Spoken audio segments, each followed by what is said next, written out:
Welcome back, everybody, to Neutrality Studies. My name is Pascal Lotta, and today I'm joined again by Larry Johnson, the former CIA analyst. Larry, welcome back. Hey, thanks for the invite. Glad I didn't wear out my welcome last time. No, you're doing fantastic work, and the insights we're getting from you are just stellar. It is Friday morning here in Japan, Thursday evening over there in Florida at yours. Um, what's the update? We talked last time exactly a week ago. What do you think we've learned in the war against Iran so far, 1 week further in? It's escalating and escalating to the point of being out of control. Mm. The attacks yesterday by Israel on both the gas field in Iran, which Iran had warned, if you attack ours, we're going to attack yours. And then they also launched an attack at the Bashir nuclear plant, took out one of the power plants.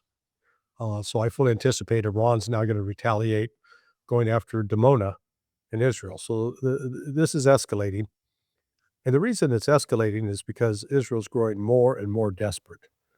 They really thought that they had, um, got that they had caught Iran. They'd actually recruited. It looks like Mossad had recruited a senior Iranian official that was providing key information about locations of the top people in the Iranian government. Ismail Khani was alleged to have been a Mossad agent and to have, uh, you know, helped the Israelis target many of his colleagues. He was detained. I don't know if he committed suicide or was executed, but he's out of the picture. But it was his work that led the Israelis to have such high confidence that they could actually decapitate the Islamic regime and they could build a new government around Khani. Uh, Mm. it didn't happen. And Iran now is, Iran's a complex society. It's not a one man pony society. And as a result, they are, um, they've basically every position in government. People have been told select who's going to replace you down to 7 levels, and so they're that they don't miss a beat. Somebody dies, somebody steps in to fill the position, and away they go. Yeah, So go ahead. the resilience of the system has by now proven itself, right? With all of the decapitation strikes, including most recently against the chief of the security forces, Ali Larijani. Yeah, We just see that they keep going. Yet Hegseth just a few hours ago gave this a bombastic speech saying everything going according to plan. It's fantastic. It's awesome. We're pounding them. It's going to be the deadliest day since the start. What do you make out of that? Is this hopium on their side, or is actually are they now planning to just like flatten the Iran the way that they flattened Gaza? it's hopium and lack of education. Even though Hegseth attended Princeton, which is a very prestigious school, considered one of the Ivy League schools, he obviously may have spent more time playing sports than reading books. Um, I wrote a piece the other night about the U.S. bombing campaign of Japan in the Yeah. last 6 months of the war in World War II in 1945, as a reminder of the limitations of a bombing campaign. And that campaign, which started in March of 1945 and began with the firebombing of Tokyo, Yeah. killed over 100,000 people, Yeah. civilians. Yeah. And that bombing campaign continued almost nonstop for the next 6 months. Yeah. So April, May, June, July, and then August. Now, you haven't, I don't think, let me ask you, when you were in high school and you first learned about the bombing of Hiroshima and Nagasaki, did your instructors tell you that basically it was the US dropping the bomb is what brought the ended World War II with Japan? No, no. The thing is, The atomic bombs were always part and parcel of the how the war ended or what happened near to the end of the war. But the implication always was that it is. My own research, of course, I mean, I'm quite convinced it was the entry of the Russians into the war Correct. on Correct. the which happened on the same day as the second atomic bomb on Nagasaki on August 9th, that actually tilted the thinking in the bunkers in Tokyo of the militarists, those who wanted to preserve Japan, because there was always a faction that wanted to sacrifice 100 million martyrs. Right, right, Uh, right.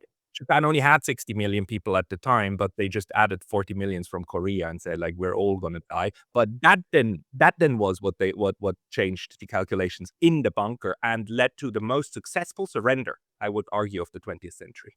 Yeah. Well, and that the point I'm making in that is that you're correct. I thought Russia entered on August 8th, one day before Nagasaki. In the United States, it probably was August 8th, but in Yeah, Japan, it was 9, for the same reason that I'm speaking to you on March 20th while it's 19 over there. yeah, very good, Same like very good Pearl point. Harbor, we have the same problem. Yeah. Um, so, in the United States, we're taught, brainwashed that, "Oh, yeah, it's dropping that bomb, that's what did it." So they got this mentality that if all we gotta do is just, bomb Iran into the Stone Age and they'll surrender. Yet history shows that that never works.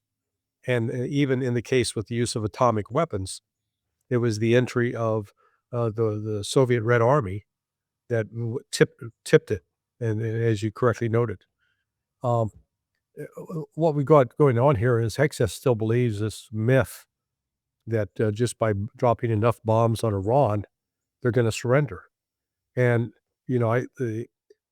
the number I had for Japan's size in 1945 was that it was 71 million. But when you consider that um, that Iran right now is 91, 92 million, so Iran is not only bigger, 4 times the geographic size of Japan, but it's also got 20 million more people than Japan. So the notion that, and thank God the United States has not and Israel have not come close to killing anywhere near the hundreds of thousands that were killed by the Americans. But, the other sort of sad part of this, the US has a tradition of killing civilians Yeah. with air power because it's really easy from 25,000 feet to drop a bomb, kill people.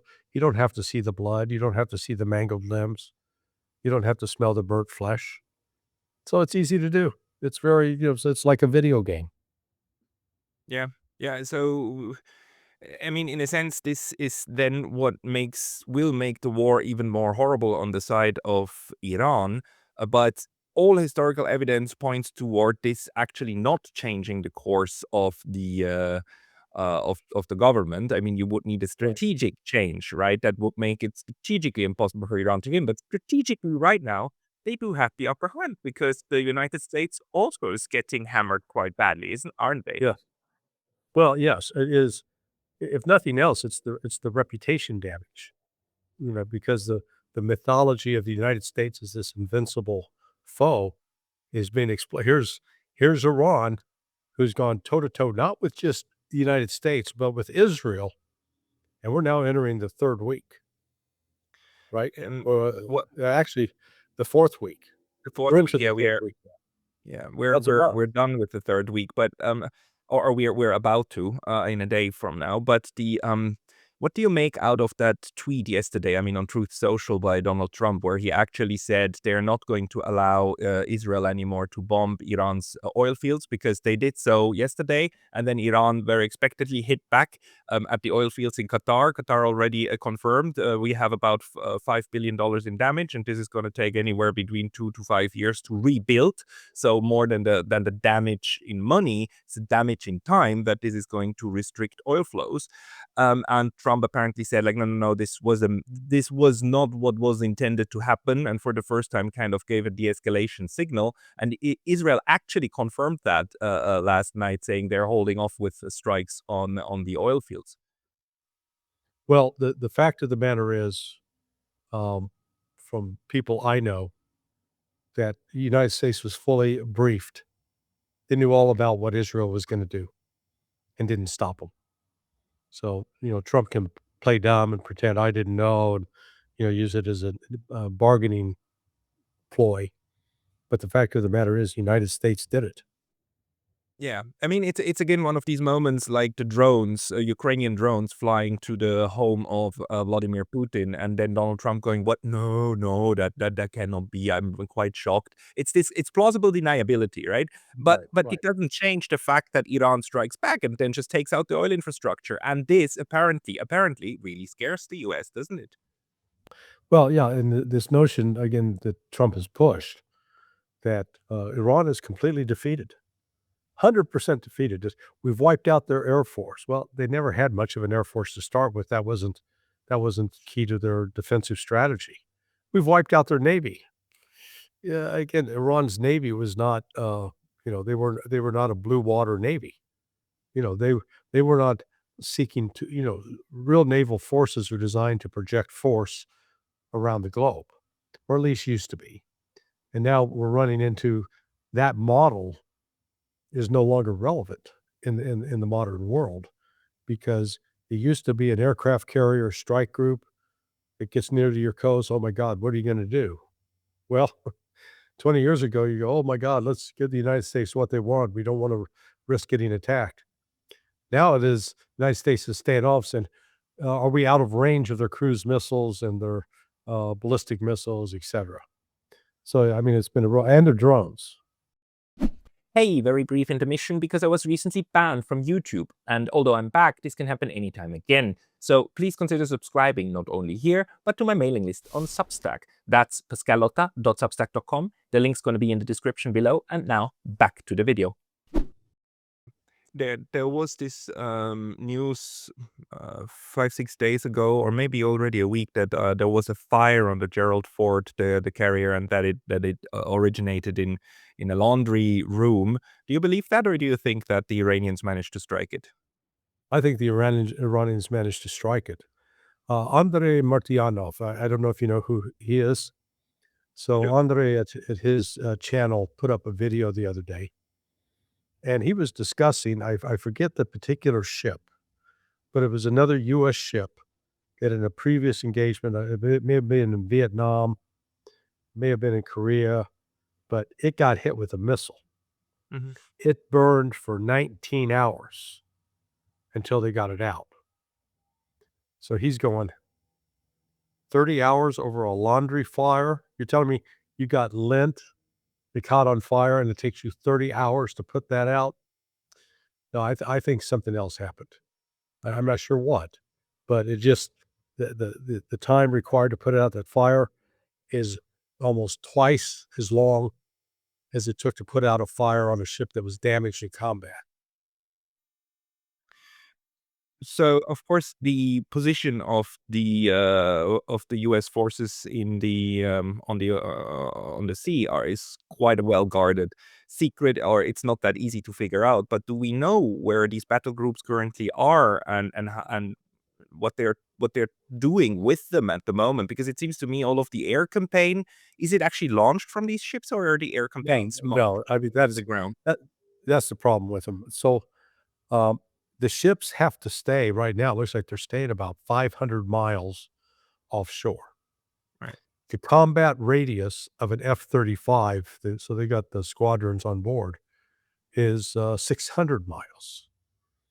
That means it could fly 300 miles out and then fly 300 miles back and would have enough gas to make it and land on the carrier. Or it flies out 600 miles and then it's gotta be refueled. Yeah. Well, you're not going to put a KC-135 refueling tanker over Iranian airspace because it would get shot down. And, so that means that if a plane takes off from a carrier, it flies about, uh, 300 miles off the shore of, Iran, and then it gets refueled. It can then fly another, say, 300 miles in, and then it's gotta turn around and come back and get refueled to get back to the aircraft carrier. So that's why. It's just the the the refueling requirements for the aircraft If the ships stay offshore more than 500 miles, just really makes them combat ineffective. So the notion that the air defenses over Iran are disabled is just not true. I mean, the Iran is not able to shoot down incoming missiles, or at least not all of them. But they're very much. I mean, the U.S. is very much afraid, and actually is currently operating under the knowledge that if their aircrafts entered, they would be shot down. Correct. They've been using munitions that, let's call them glide bombs or the glide missiles. They're launched from an aircraft like the JASM, the Joint Air Strike. I forget what all the acronyms stand for. Um, but it can travel about 500 miles. A JDAM can travel 50 to 60 miles.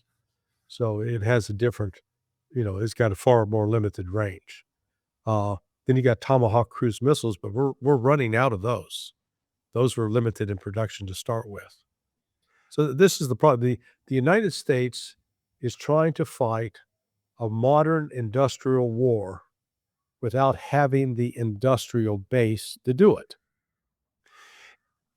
Um, how much of these missiles and so on are left, would you say? And I was thinking about this the other day, whether it might be us who are making mistakes by saying again and again that the US doesn't have this industrial capacity. What if the US actually has much more of these things than we would know about, which would then cause, of course, Iran to underestimate the US firepower and Israeli firepower.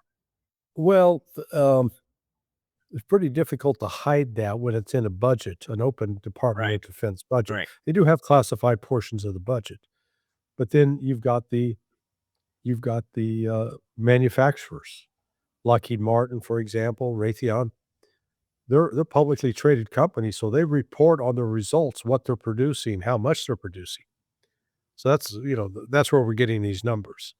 The the notion that they've got some secret facility where they're building ample supplies of these weapons, I seriously doubt. What we do know from the public sources is that I think they started producing the THAAD, the Terminal High Altitude Area Defense weapon, back in 2007. So we're now, 19 years later, 20 years later. Uh, Total number produced 900 over almost 20 years, 900. And when you fire at an incoming target, you got to fire two of those THAADs. So in other words, we have enough. If we'd never used the THAAD before, which is not true, we have used it in the past in other situations. But if we had never used one, if we had the total complement of 900, that means it's capable of defeating 450 missiles, ballistic or cruise missiles. So how many missiles has um, Iran fired in the last 20 days? They've fired on average 50 a day. Hmm. So that's 1,000 if my math's not off, right? So right away, they fired more missiles than the THAAD could shoot down. Similar, go ahead. Yeah, no, I talked to Mohammad Marandi yesterday in Tehran, and he was saying like, yeah, they're killing our leaders, but we just continue anyhow. And look, we haven't even started using our most powerful weapons yet. I mean, we're just going strategically, or I mean, the Iranians, because he's not in the government, of course. Right. The Iranians are using are currently using up the older versions, and well, he's according to him, Iran also has not just underground bunkers but underground production facilities. So as we Mhm. speak, they're making more of them. Is Right. his claim? Oh, no, I think he's exactly right. There's enough video online that Iran has put up that's not imaginary because they recognize they could not fight and win against the United States on an above ground basis, Right. but they've got the advantage. And I know for a fact because 20 years ago, when I was still doing support for the US military, I was involved specifically in the scripting of an exercise that was looking at how to attack an underground Iranian facility. So this they've been doing this for 20 years plus. That squares very much with what the Marandi says, because in he says they started preparing for a war with the United States basically in the 90s, and then learned Mhm. for the last 30 years actually about what the US tactics were, because the US, of course, attacked everybody around them on both sides, from Right, Afghanistan right. to Iraq to Syria. So they have a lot of time to actually study US military tactics.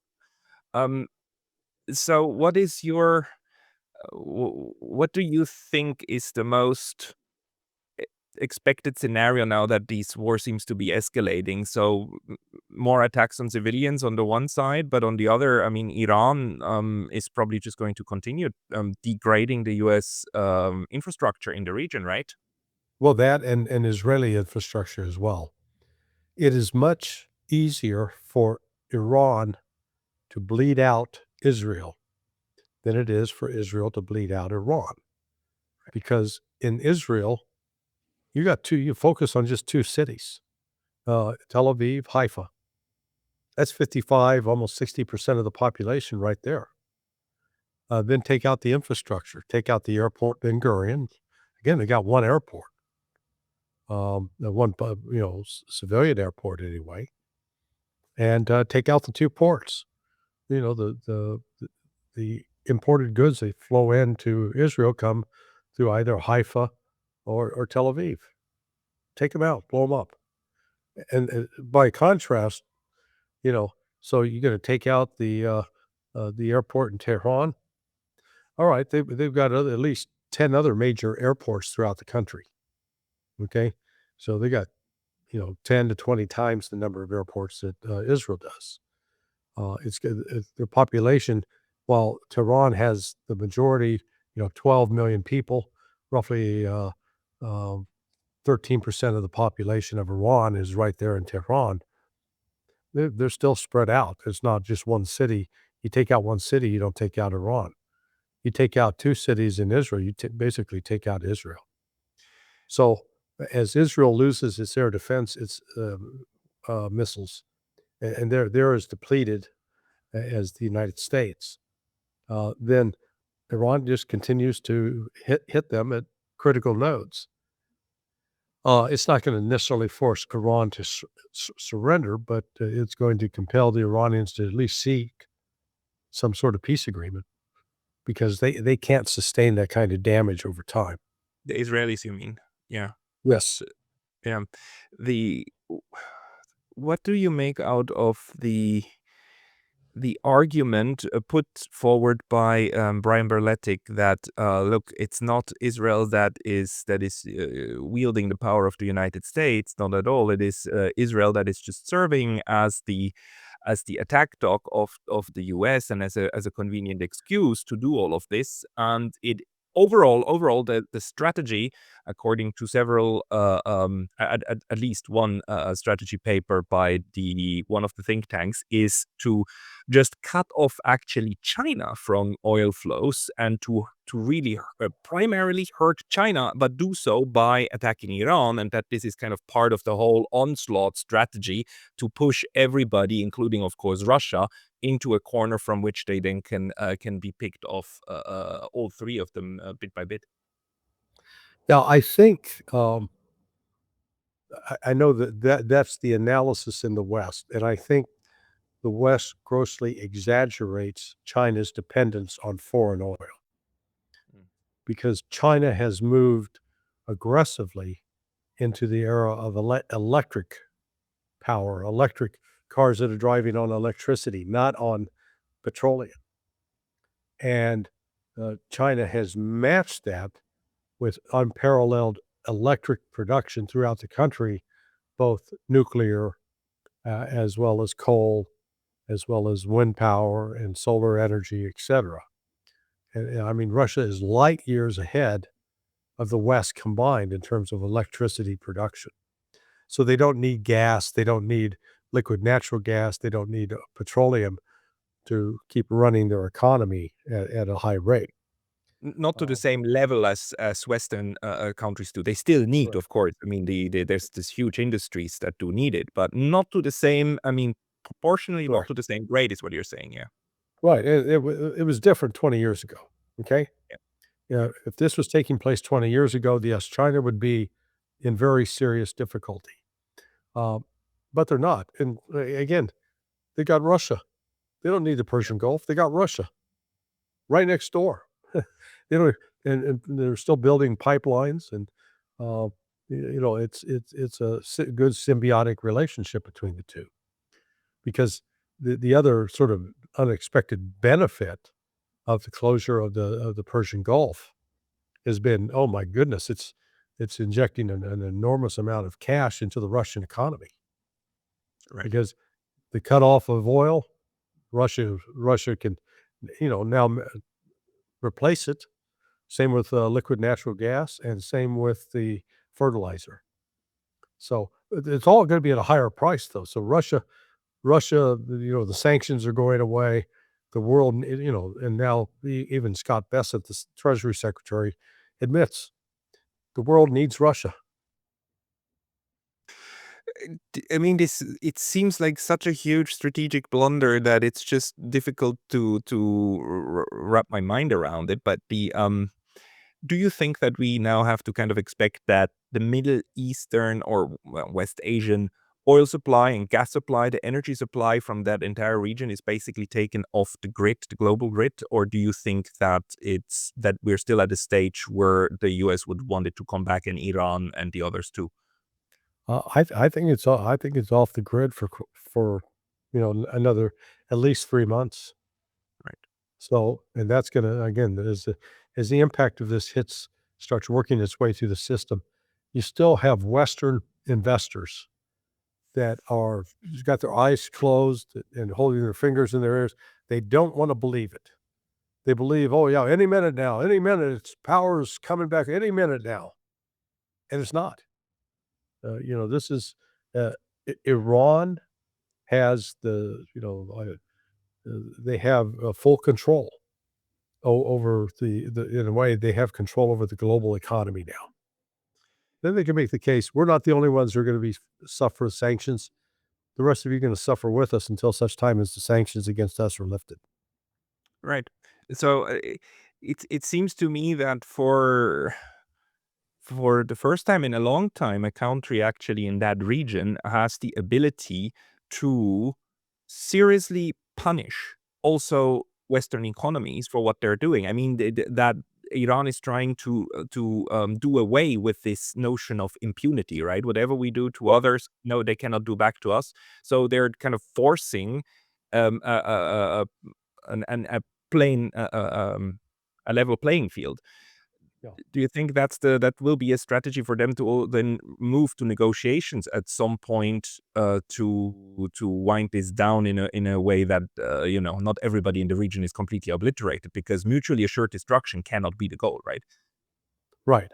No, I think Trump's way out will be basically um, reviving JCPOA. I mean, he's not going to call it JCPOA, Right.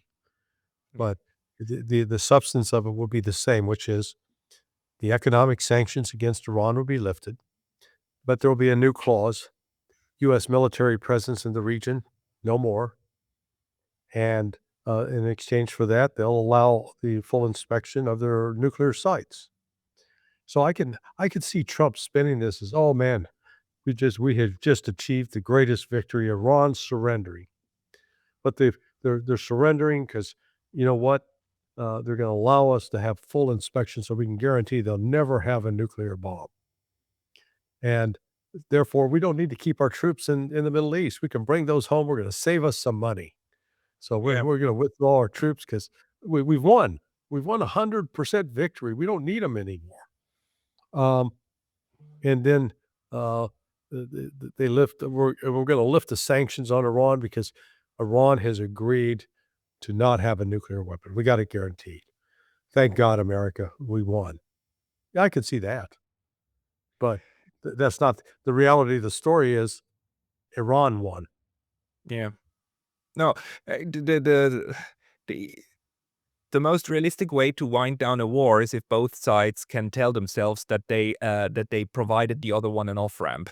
Yeah. And that they won, right? And the Iranians could Yeah, say the same, right. like, we chased them out, we won, and the Americans say that. I mean, that would be a realistic way forward, actually. But one more thing, I just wonder if there is a breaking point at which the Gulf monarchies might actually say, like, America, we're hereby canceling our basing agreements with you, and signal that to Iran that they're from now on going to be like neutral. Because we know that at some point these proxy states actually do start negotiating. We know that from the Vietnam War.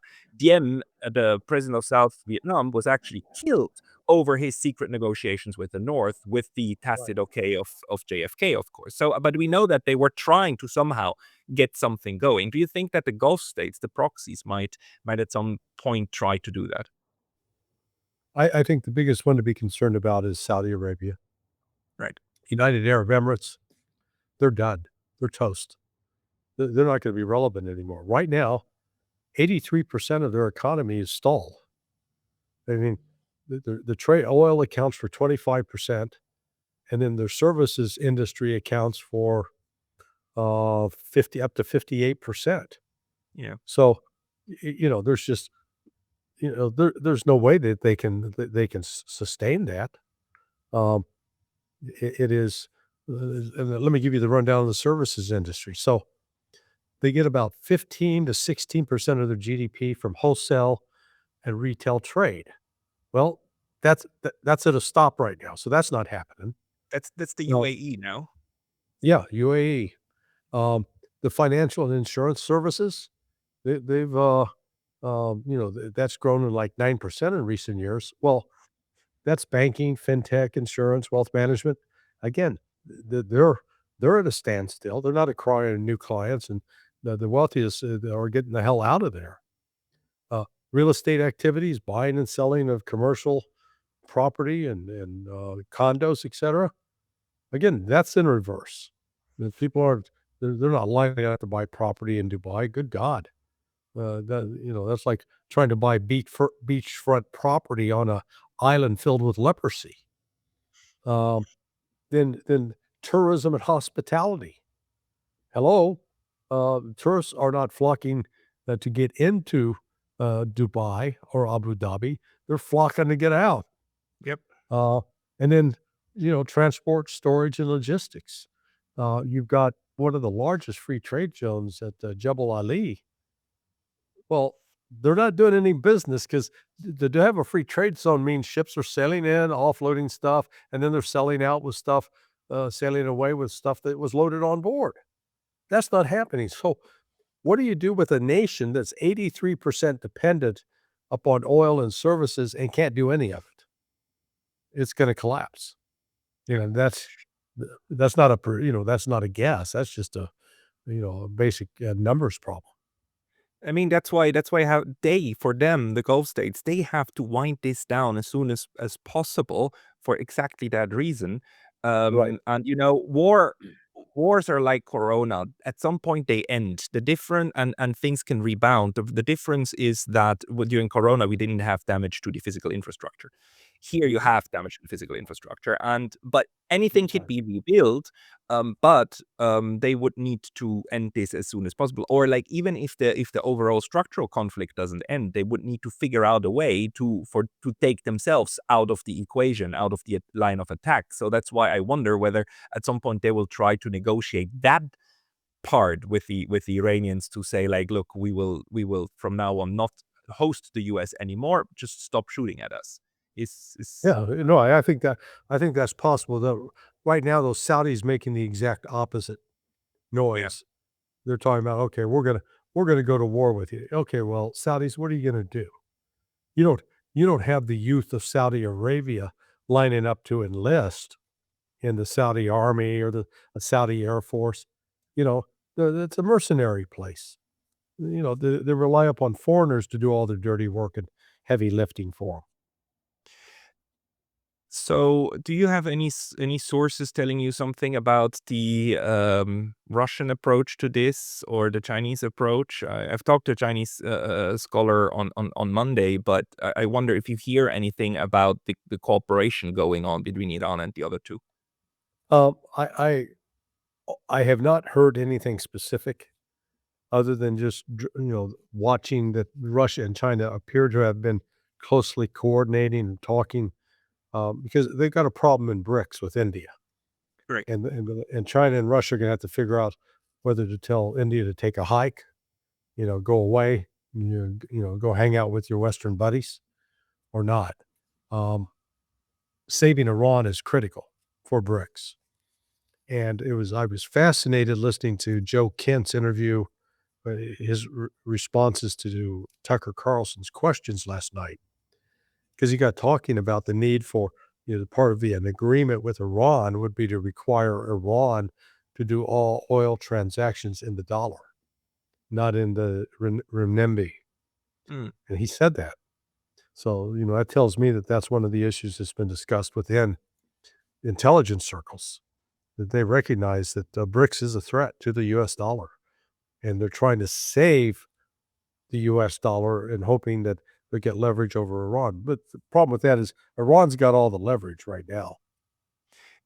This interpretation would square with what I've heard from analyst colleagues in in Latin America who are interpreting what happened with Venezuela, not as being about getting a possession of the oil, but getting the denomination of Venezuelan oil into US dollars. And that seems to have been accomplished. So might be that that is one of the main reasons also for the Iran war, to make sure that the petrodollar stays afloat. But Sure.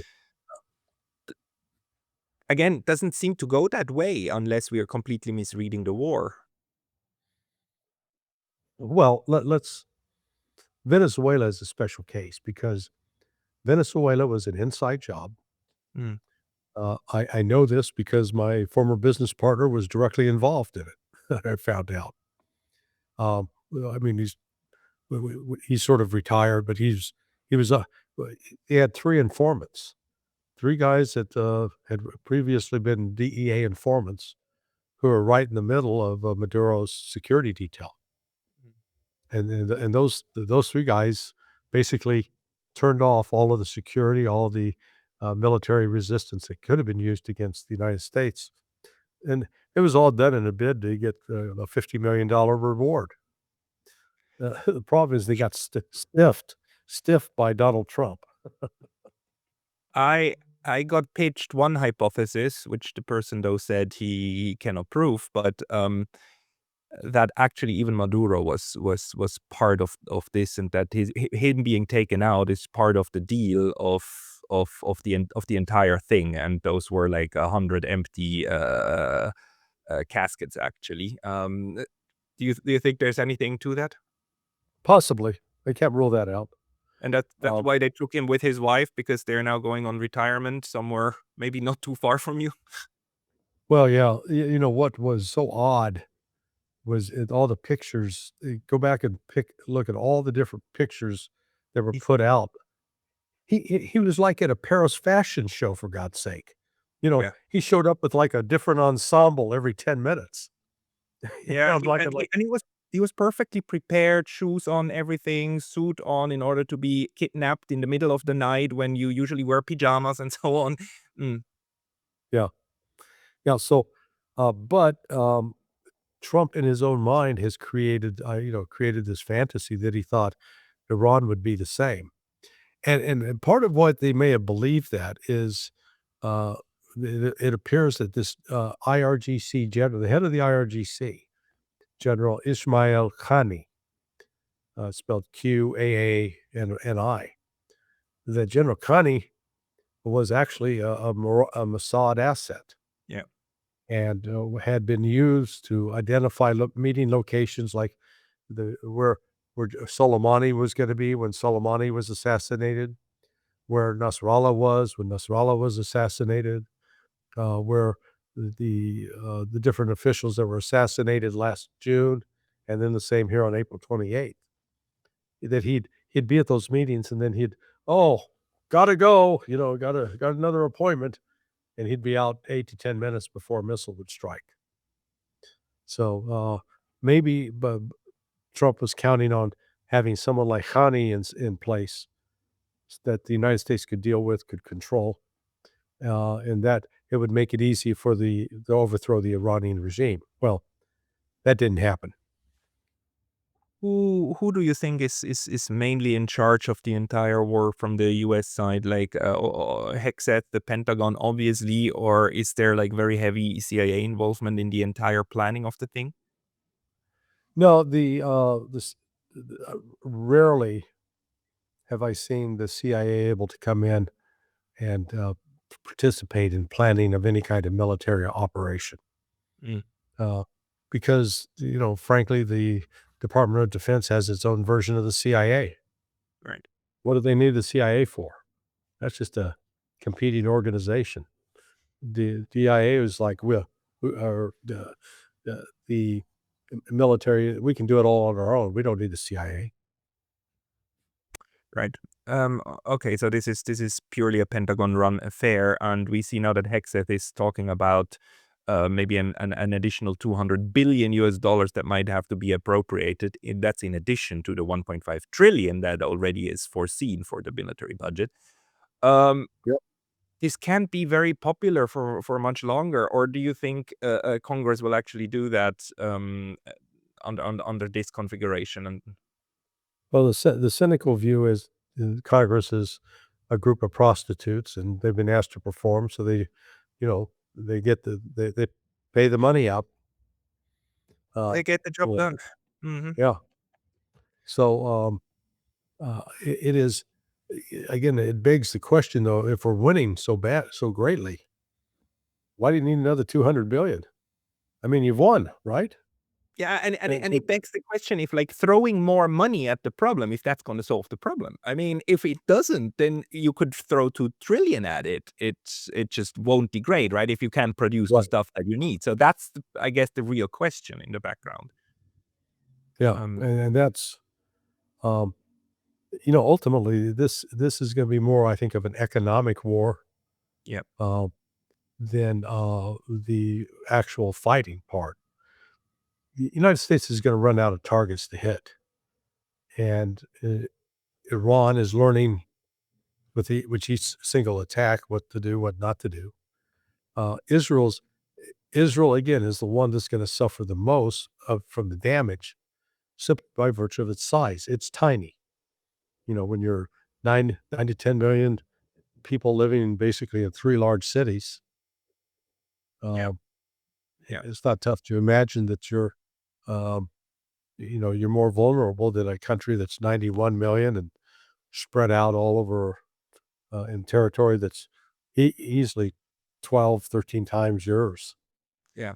No, absolutely. But then maybe just to also go toward, I mean, finish of this interview, what is your interpretation from the way the war is fought so far? Because the fact that Iran did not mass attack civilians in Haifa and Tel Aviv also tells us Right. something. The fact that they didn't attack the nuclear power plants yet, the fact that there's a whole range of targets that they didn't go after yet, is part of the of strategic signaling, and we know that the Iranians are actually very restrained in not only in the mass killing that they do, but also Right. in the infrastructure that they try to to target. Right. So, how are you interpreting the missile negotiation that we're seeing?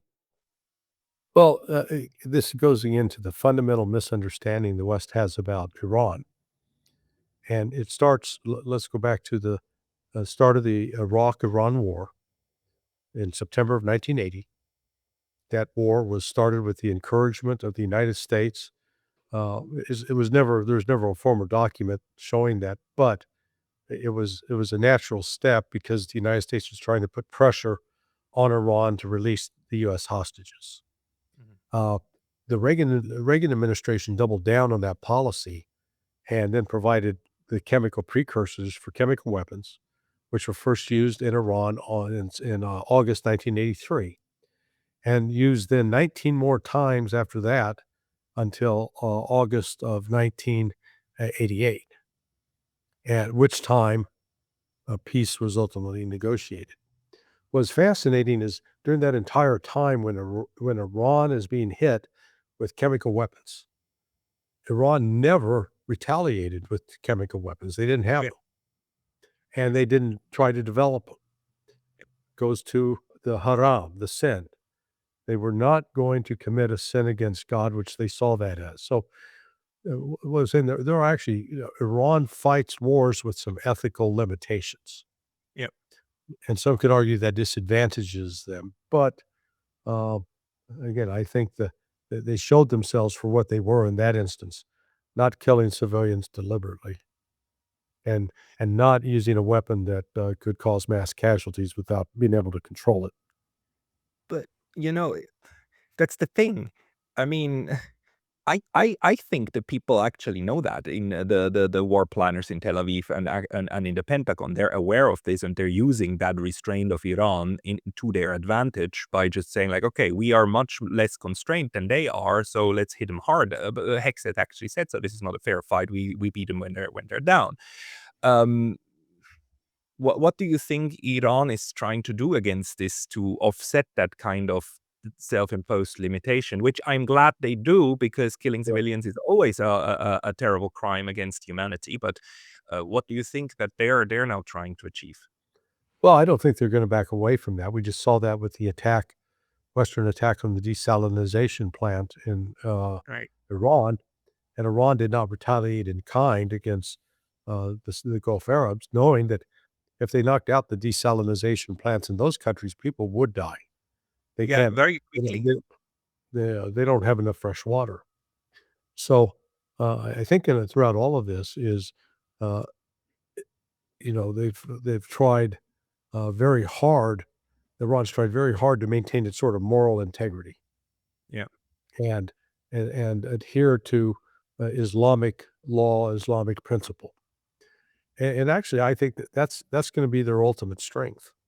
That's why they'll prevail over the West in this case because, I think, the West, particularly the United States, is gonna run out of gas. They're you'll lose the energy they need to sustain the war at the tempo that, Iran's gonna dictate. Right. All right, then. All we can do is wait and see, unfortunately. But Larry, thank you so much for all of these insights. And people want to find you, they should go to your homepage, Yeah. Sonar21. Um, Sonar21.com. Sonar21.com. Any other place where you would like people to go? I'm also at, a Substack. There again, it's at Sonar21, and the same for Patreon. But the easiest is Sonar21.com, and you're there. Everybody, just look up Sonar21, subscribe to Larry, subscribe to his Patreon Substack. And again, Larry was kicked off YouTube, so please do support him on these other channels. Larry Johnson, thank you so much for your time today. Well, thank you, Pascal, and hey, by the way, you saw YouTube kicked off Rick Sanchez? Oh, They yes, put yes, they yes. they banned his YouTube channel, and he's now on BitChute. Yeah, they're coming after the journalists, very expectedly. No, it's bad. It's bad. I hope Rick Sanchez. I hope some people get back. I mean, sometimes it happens. It was possible for me. I hope others can come back. But yeah, Yeah. But hey, everybody, Pascal, I appreciate your work yep, and, look forward to chatting again.